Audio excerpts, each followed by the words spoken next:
뭐 이런 걸 우리는 하나님의 인도하심이다 이렇게 얘기를 하지만 우리가 정해진 어떤 이 순서에 따라서 지금 말씀을 생각해 보고 있는데 최근에는 예수님의 생애에 대해서 생각해 보는 중에 오늘은 그 순서에 따라서 예수님의 세례에 대해서 생각을 해보는 날인데 특별히 오늘은 성찬식이 있고 세례식이 있는 날이라 더 의미가 있다 이런 생각이 드네요. 세례라고 하는 것은 예수님의 죽음과 장사됨과 부활을 믿는 그 믿음의 그 믿음을 순종하는 그런 상징적인 행위입니다. 그래서 이 신자가 예수 안에서 물속에 들어가면서 죽고 다시 나오면서 부활하고 이러는 그것을 하나의 상징으로 우리가 믿는 그런 모습으로 옛사람이 장사되고 이제 우리가 새로운 모습으로 그리스도 안에서 일어난다고 하는 그런 실질적인 그런 것을 우리가 특별한 의미를 두고 세례를 시행하고 있습니다. 성경에서 말하는 세례의 의미는 그런 의미가 있고 교회에서 세례라고 하는 것은 특별히 이 지교회라고 특별히 말씀하는 것은 우리 모든 교회는 다 그리스도의 하나의 교회입니다. 큰 전체의 교회예요. 그 교회에서 각 지역마다 역사마다 시간마다 이 지역에 있는 교회들이 있는데 지상의 교회죠. 이 교회를 지교회라고 이야기를 합니다. 특별히 지교회로서의 벨뷰 한인 장로교회의 세례 교인이 된다. 그런 뜻이 있고 그리고 그런 뜻은 이제 세례 교인이 되고 나서는 이제 교회 전체의 모임이나 또 교회 헌법상 교인들의 모임인 공동의회는 그런 의미를 갖습니다. 오늘 그 세례를 특별히 우리가 생각해 보면서 오늘은 예수님의 세례를 생각을 해볼 텐데 예수님의 세례와 비추어서 우리 예수를 믿는 사람들의 세례는 어떤 뜻이 있으며 예수님의 세례는 어떤 뜻이 있고 그리고 이제 예수님의 세례가 시행되던 날 하늘이 열렸어요. 그렇죠? 하늘이 열리던 날 그날의 그 모습은 예수님의 세례와 우리 믿는 사람들의 세례와 공이 다 같이 갖고 있는 세례가 갖고 있는 예수 안에서의 소망이 있습니다. 우리가 그거를 생각해 볼 수 있겠고 이제 마지막으로는 이제 그 세례가 지금 우리들의 삶에서 날마다의 삶에서는 어떤 뜻을 갖고 있겠는지 이렇게 생각을 해보도록 합시다. 세례라고 하는 것은 우리가 세례 요한이 처음 세례를 베풀었을 때 그때는 죄사함의 세례라고 이야기를 했습니다. 죄사함이라고 하는 것은 어떤 뜻을 갖고 있느냐 하면 오랫동안 선지자의 활동이 중단돼 있었어요. 말라기 선지자의 활동이 끝나고 난 다음서부터 예수님 오시는 그때까지 세례 요한이 나타날 때까지 내가 하나님의 말씀을 받았습니다. 하나님께서 이렇게 말씀하십니다. 이렇게 전달을 하면서 메신저의 역할을 하는 그런 선지자의 모습이 한 번도 없습니다. 그래서 거의 400년의 기간 동안에 그 일이 없었는데 침묵의 시간이었죠. 그래서 모든 성도들이 모든 이스라엘 백성들이 이 그리운 마음을 가졌어요. 하나님의 말씀은 언제 우리에게 다시 올 것인가?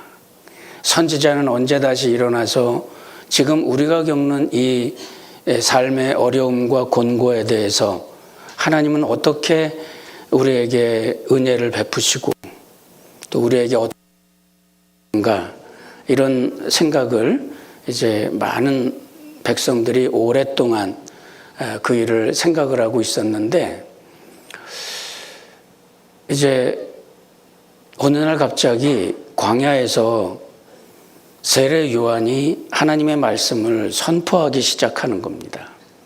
많은 백성들이 기다렸다는 마음, 반가운 마음, 그런 가운데 그 말씀을 이렇게 들어보니까 세례 요한에 전하는 메시지가 회개하라, 그리고 하나님 앞으로 돌아와라, 이런 회개의 죄사함의 세례를 베풀면서 회개의 메시지를 전달을 하고 있어요. 그런데 그 당시의 백성들은 그게 그렇게 심각하게 생각을 안 하고 있었어요. 제가 지난 몇 차례의 시간 동안에 그 말씀을 제가 드린 기억이 있습니다.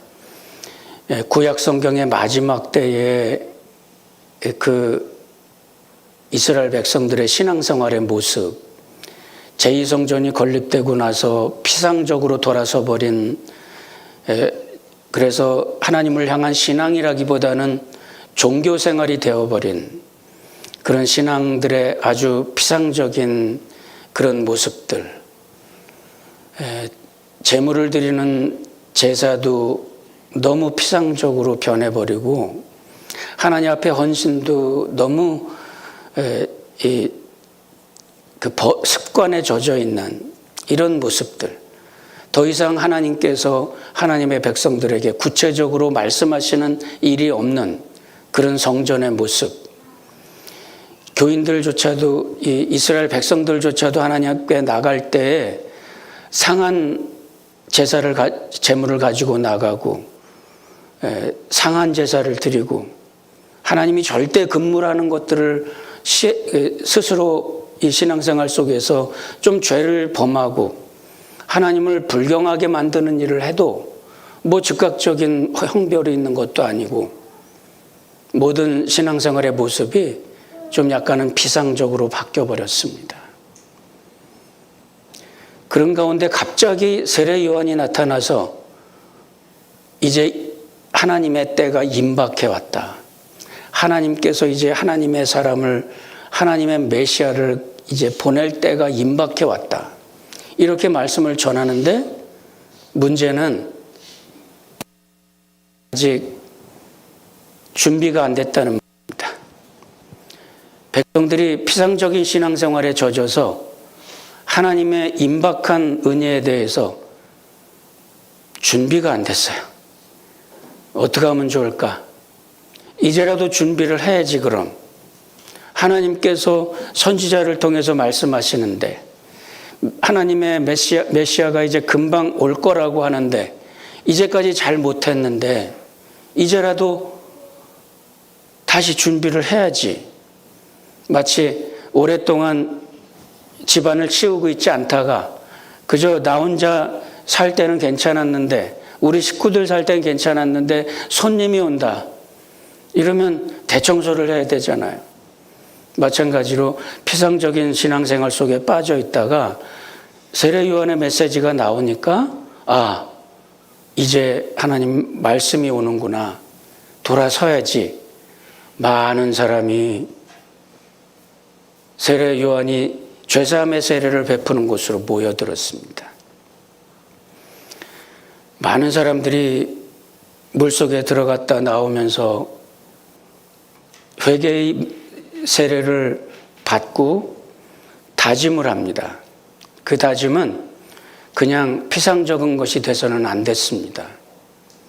그 다짐은 회개하라, 하나님의 나라가 가까이 왔느니라, 이렇게 말씀이 올 때에 하나님의 나라에 구체적으로 돌아서라, 이렇게 말씀이 주어질 때에 그 말씀은 그저 우리가 생활 속에서 세례가 그냥 예식으로 끝나고 또는 예수를 믿는다는 게 그냥 피상적인 어떤 신앙적인 행위로 끝나버리고 삶에는 아무런 변화가 일어나지 않는 그런 일종의 종교 행동이 되는 그런 것이 아니어야 됐어요. 그래서 세례 요한은 누가 당신들을 향해서 임박한 진노를 피하라고 말씀을 합니까?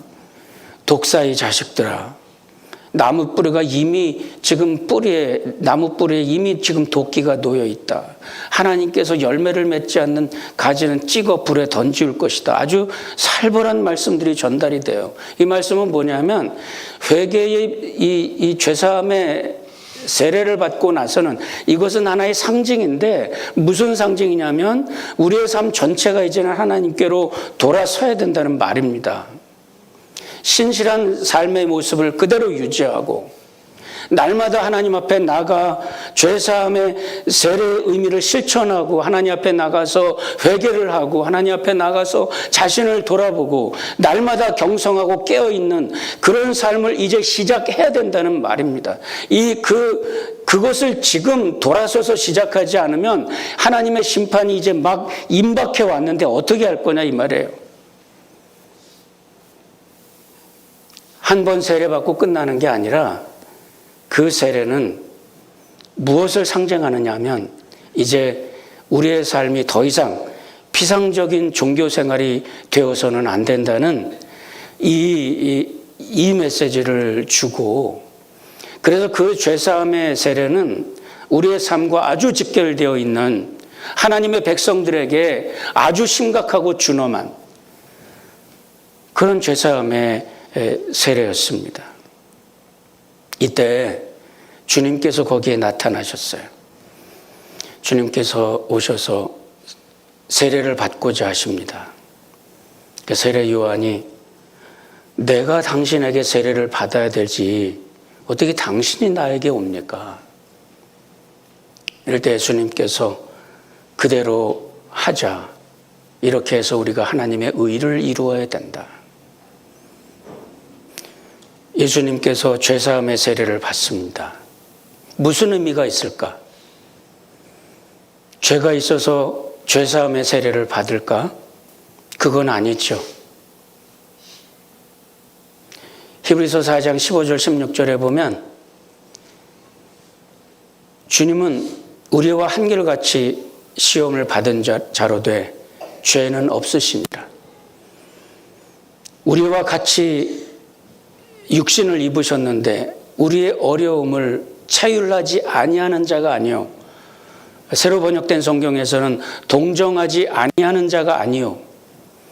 이 말은 다시 요즘 말로 쉽게 얘기하면 예수님은 우리와 한결같은 시험을 받으면서 우리를 공감했던 분이다, 이런 뜻입니다.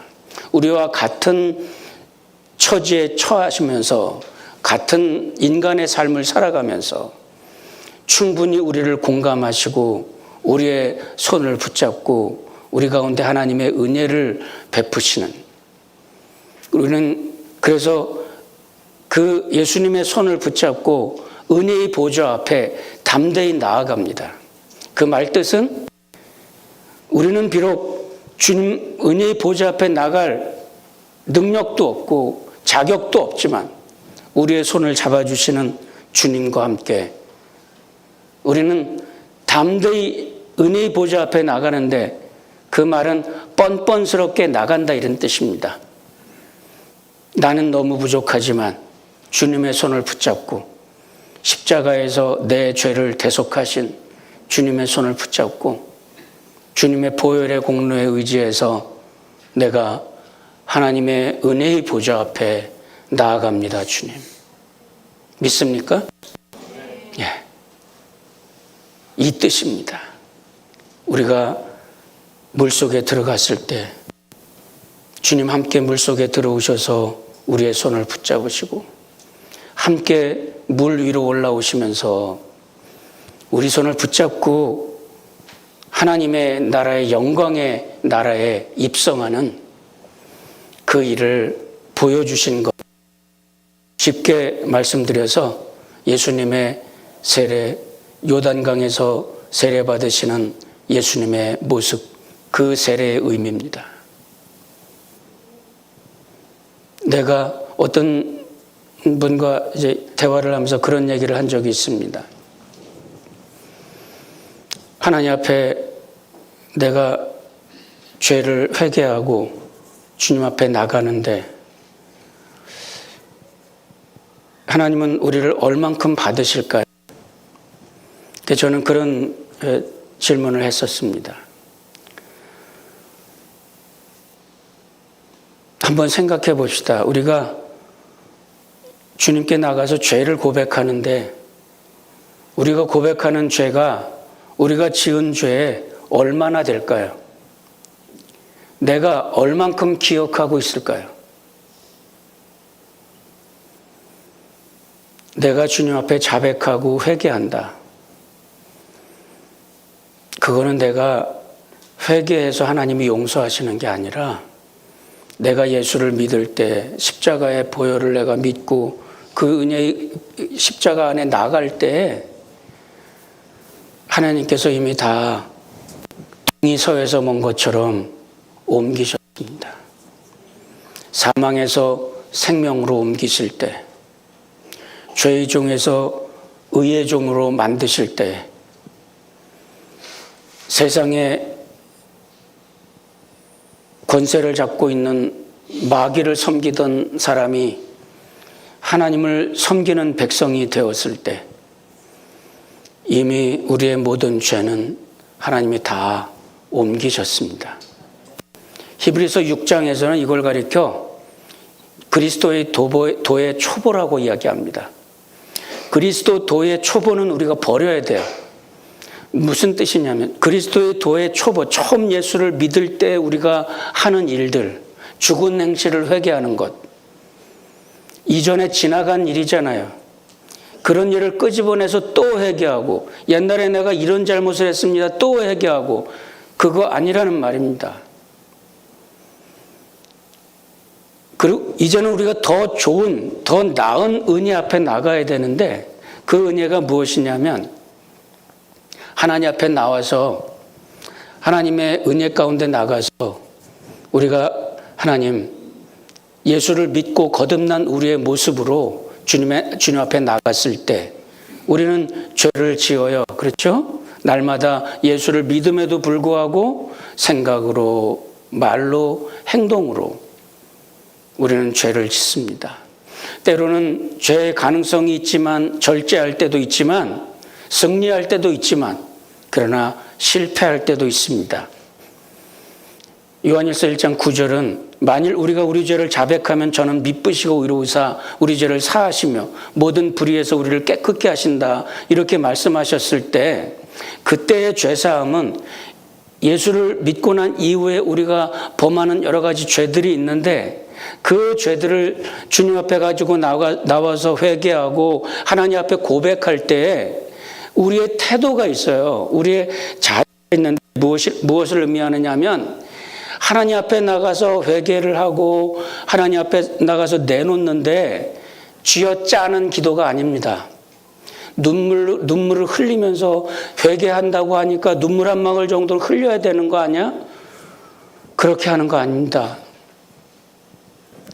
하나님 앞에 나가서 죄를 고백하는 것, 그 죄도 하나님께서 나에게 깨닫게 해주셔야 돼요.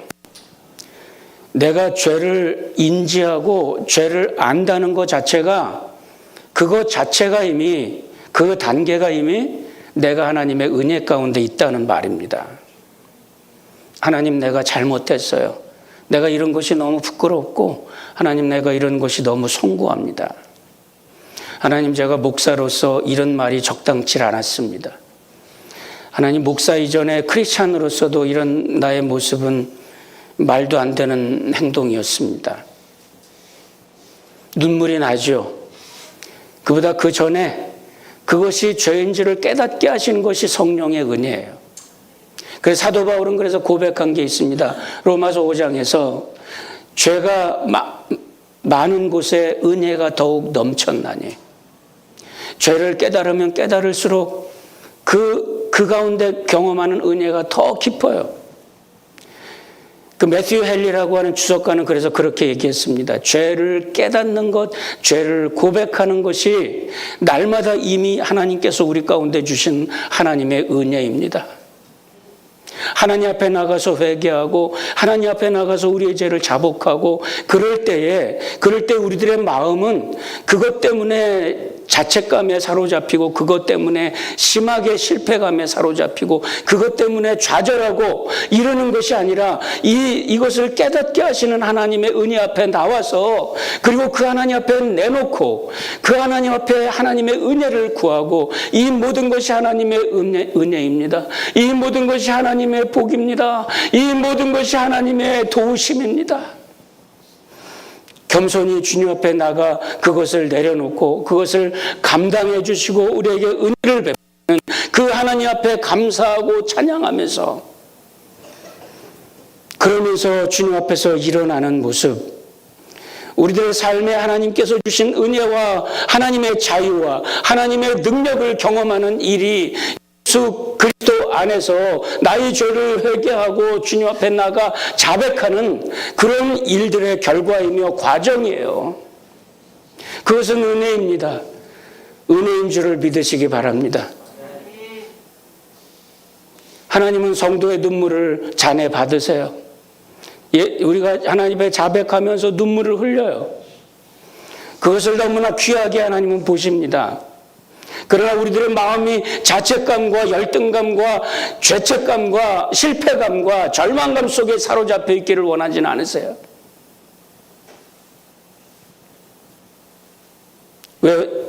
왜냐하면 이미 십자가의 보혈의 은혜 가운데 들어와 있기 때문입니다. 하나님께서 우리 가운데 오셔서 은혜를 베푸실 때 예수님께서 세례를 받으시던 날 하늘이 열립니다. 하늘이 열려서 보여주는 것, 하늘의 모습, 성령이 비둘기같이 내렸다고 했는데 그 모습은 창세기 1장 2절의 내용을 연상시킵니다. 땅이 혼돈하고 공허하며 흑암의 깊음 위에 있고 하나님의 신은 수면 위에 운행하시니라. 이 수면 위에 운행하신다는 이 픽처가 어떤 것이냐면 마치 독수리가 이렇게 큰 날개를 감싸 안아서 알을 품고 새끼를 품듯이 그런 모습을 이 픽처로 그리면서 하나님의 신은 수면 위에 운행하시더라. 이 말이 그 뜻입니다. 성령이 비둘기같이 임했다 이 말은 하나님의 성령께서 그렇게 감싸 안으셨다는 말입니다. 하나님의 성령께서 하나님의 은혜와 하나님의 장중의 그 놀라운 하나님의 품 가운데 우리 모두가 푹 들어가 있는 거예요. 드리워지고 있어요. 하나님의 은혜가 우리 가운데 임하고 우리가 하나님의 품속에 들어갔습니다. 하나님의 충만한 은혜 가운데 들어가요. 하늘이 열리던 날 그 광경은 이 땅의 모든 것들이 하나님의 장중에 푹 들어가 있는 이런 모습을 우리들에게 열어 보여주시는 겁니다. 스데반 집사가 순교하기 직전의 그 순간에 하늘이 열렸어요. 그 모습, 우리 이 땅에 하나님의 나라가 열리는 모습, 우리가 하나님 앞에 나가 회개하고 하나님의 은혜를 경험할 때 하늘이 열리는 시간인 것을 믿으시기 바랍니다. 여러분, 하늘이 열려요. 얼마나 장대하고 얼마나 웅장한 일입니까? 요한일서 1장 9절에 우리의 자백에 대해서 말하고 그 다음 바로 하는 이야기가 그겁니다. 우리가 만일 죄가 없다고 하면 하나님을 거짓말하는 자로 만드는 것이다. 더 이상 하나님과 우리 사이에 교제가 없다 이렇게 얘기해요. 죄사함은 회개하는 자에게 주어지는 하나님의 큰 은혜입니다.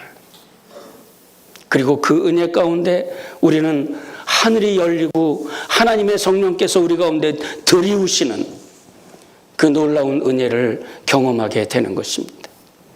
이제는 당연함에서 절박함으로 돌아서야 됩니다, 여러분.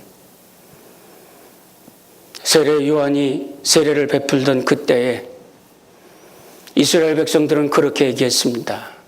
우리는 아브라함의 자손입니다. 이 말은 하나님은 당연히 우리를 축복하셔야 되고 하나님은 당연히 우리에게 은혜를 베푸셔야 됩니다. 우리는 아무리 못난 모습이라도 당연히 하나님이 우리를 거두시고 은혜를 베풀어 주실 것입니다. 이런 당연히 주어지는 은혜라고 생각하고 이 신앙생활에, 이 피상적인 신앙생활에 빠져 있는 사람들에게 세례요한은 지금 그렇게 이야기합니다. 하나님이 이 돌들로도 아브라함의 자손을 만들 수가 있는 거 아니겠습니까? 하나님이 이 돌들로도 만들어낼 수가 있는데 하나님 앞으로 돌아서야 됩니다. 모든 것이 나에게 그냥 다 잘 되게 돼 있습니다. 그러면서 피상적인 신앙생활에 빠져 있는 사람들에게 세례 요한은 도전하는 겁니다. 열매를 맺지 않는 나무는 찍어버릴 도끼가 이미 발밑에 놓여져 있습니다. 새로운 해석을 내놓고 있어요. 무시무시한 이야기죠. 내가 처음 예수를 믿고 주님 앞에 돌아서던 날, 내가 처음 예수를 만난 날, 얼마나 감동이 있고 얼마나 기뻤습니까?